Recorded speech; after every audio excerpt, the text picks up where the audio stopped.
If you're coming from the still photo world, you may be familiar with a technique called ETTR, where you expose purposely a stop or two stops brighter than you actually want the photo to look, so that when you edit the photo in post-production, you bring it back down and you get the exposure look you want, but the image is now much, much less noisy than if you just shot it regularly.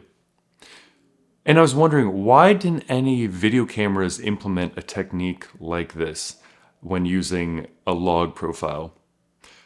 And it turns out they do, I just didn't know what it was called. So Sony, at least, calls it Cine EI, or Cine Exposure Index. So you shoot at the base ISO of your camera. With the FX30, that's ISO 800.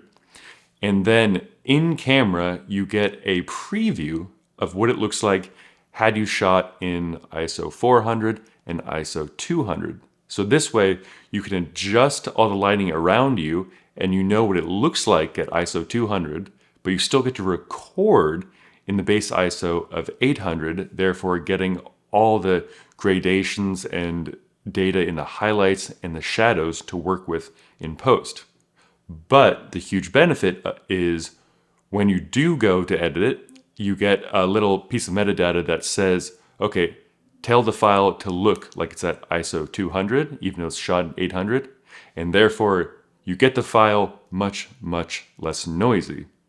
So between this technique and the oversampled 4K from 6K sensor, the footage looks very, very squeaky clean.